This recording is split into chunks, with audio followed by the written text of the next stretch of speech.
5/6. Paano ba natin gagawin yun? Simple lang.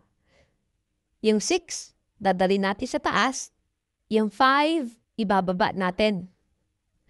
So, i-multiply natin siya ng 6/5.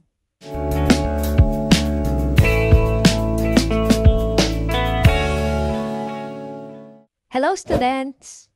Welcome back sa ating channel. Sa video na to, pag-aaralan natin how to divide fractions, by whole numbers, at saka by mixed numbers. Pero bago ang lahat, pag-usapan natin kung ano yung mga parte ng fractions. For example, meron tayo ditong 1/2. So, yung nasa taas ay tinatawag nating numerator.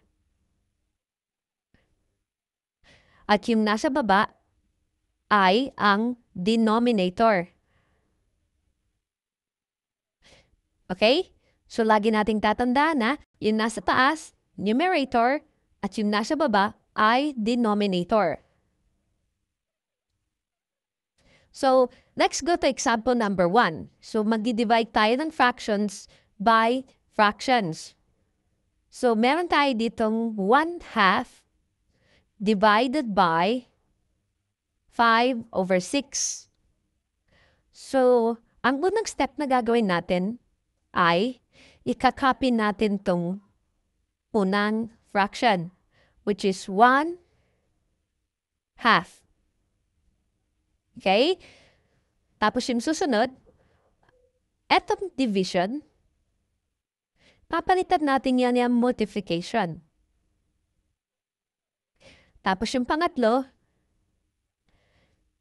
i-multiply natin siya.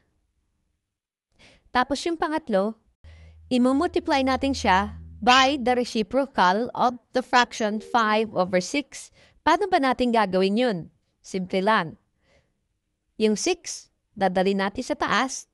Yung 5, ibababa natin. So, i-multiply natin siya ng 6/5. Tapos, 1 multiplied by 6, which is 6 over, and then yung 2 multiplied by 5, which is 10. Okay? So, yung sagot ay 6/10. Pero, pag yung sagot ay pwede pa nating i-reduce into lowest term, kumbaga, papababain pa natin. So, 6/10 ay pwede pa nating pababain. So, paano natin gagawin yan? I-divide natin both siya by 2. Okay, di-divide natin yung numerator ng 2 at saka yung denominator ng 2. Alright? So, magkakaroon tayo ngayon ng sagot na 3/5. So, eto tayong sagot, 3/5. Okay? Now, let's move on to the next problem, in problem number 2. I-divide natin yung fraction by whole numbers. Okay? So, paano ba natin gagawin yan? So, madali lang. So, again, ikakopy natin ulit yung 2/3. Tapos, divided by, itong actually yung whole number is 14/1. Yung denominator niya ay 1. So, again, ikakopy natin ngayon yung 2/3. Tapos, papalitan natin yung division ng multiplication. Tapos, yung reciprocal ng 1/, yung 14/1, which is 1/14. And then, i-multiply natin yung numerator, which will give us 2 over, and then i-multiply natin yung denominator, which will give us 42. Okay. 2/42, pwede pa natin yan i-reduce sa lowest term. Kasi pwede nating i-divide both numerator and denominator by 2. So, i-divide natin. Tapos, we proceed or go on, which will give us 2 divided by 2 is 1 over 42 divided by 2 is 21. So, eto na yung sagot natin. Yan na yung naka-lowest term. Okay?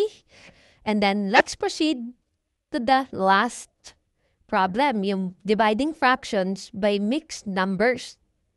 So, if we have mixed numbers, like this one, 2 and 2/3 divided by 1 and 1/3, ang una nating gagawin ay papalitan natin yan into fractions. Okay? So, paano ba natin gagawin yan? Madali lang. So, ang una natin gagawin is ikakopy natin yung denominator. Alright? I-copy natin yung denominator and then i-multiply natin to. Multiplication and then i-add natin to. So, 3 times 2 equals 6 plus 2, 8. So, magkakaroon tayo ngayon dito ng 8. Ganon din yun sa kabila. I-multiply natin itong 3 sa 1 at saka i-add natin yung nakuha nating sagot. So, 3 times 1 is 3 plus 1 is 4. So, eto na ngayon yung fraction. 8 over 3 divided by 4 over 3. So, let's proceed to the next step. Ikakopy natin ulit yung 8 over 3. Tapos, i-multiply na, palitan natin ng multiplication. And then, yung reciprocal nito, which is 3 over 4. So, magkakaroon tayo ngayon. I-multiply natin yan, which is 24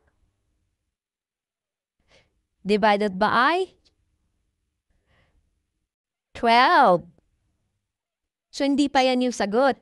Pwede pa natin siyang i-divide ng both numerator and denominator by 12. Okay? Kasi yung 24, pwede natin siya i-divide ng 12.